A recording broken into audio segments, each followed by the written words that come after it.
New York में संयुक्त राष्ट्र मुख्यालय के प्रांगण में प्रधानमंत्री नरेंद्र मोदी की उपस्थिति में योगाभ्यास का कार्यक्रम आयोजित होना और उसमें करीब करीब दुनिया भर के प्रतिनिधियों और अन्य लोगों का शामिल होना योग की महत्ता और उपयोगिता को सिद्ध करने वाला है। इस कार्यक्रम में इतने अधिक देशों के लोग शामिल हुए कि एक कीर्तिमान स्थापित होकर Guinness book of world record में दर्ज हुआ। यह उपलब्धि इसीलिए हासिल हो सकी क्योंकि भारतीय प्रधानमंत्री अंतर्राष्ट्रीय योग दिवस के अवसर पर इस कार्यक्रम में शामिल हुए।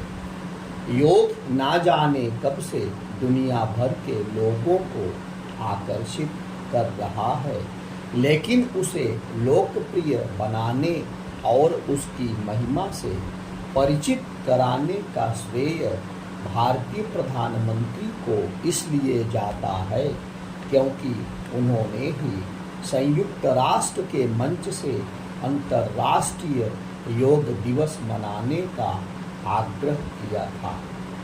यह योग की ही महिमा थी कि शीघ्र ही रिकॉर्ड संख्या में विभिन्न देशों ने 21 जून को अंतर्राष्ट्रीय योग दिवस मनाने के प्रस्ताव को सहमति प्रदान की। यह प्रस्ताव 2014 में पारित हुआ और उसके बाद से योग की लोकप्रियता दिन दूनी रात चौगुनी गति से बढ़ी। वह दुनिया के कोने कोने में पहुंच गया है और करोड़ों लोग उसका अभ्यास कर रहे हैं। ऐसा इसीलिए हो रहा है क्योंकि लोग उससे लाभान्वित हो रहे हैं। योग जैसे जैसे लोकप्रिय हो रहा है वैसे वैसे भारत की सांस्कृतिक शक्ति से विश्व परिचित हो रहा है।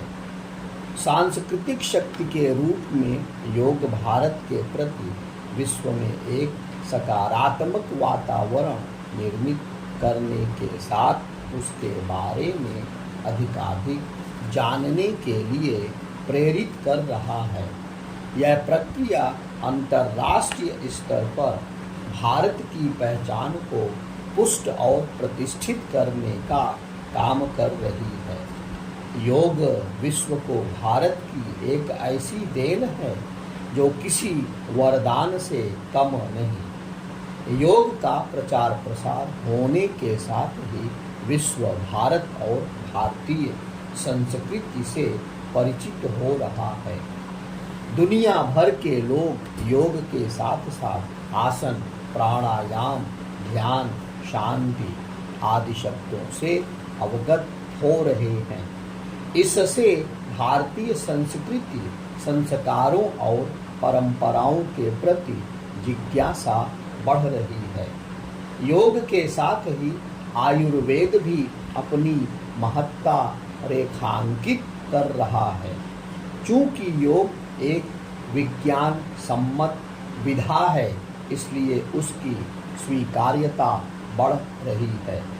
विश्व इस निष्कर्ष पर पहुंच चुका है कि तन मन को स्वस्थ रखने की यह विधा मानव जीवन के सर्वांगीण विकास में उपयोगी है।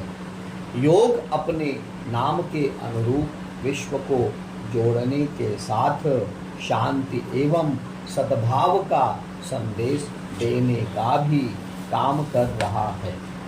इससे उत्तम और क्या होगा कि योग के माध्यम से एक खुशहाल विश्व का निर्माण हो और सर्वत्र यह भाव व्याप्त हो कि विश्व एक परिवार है।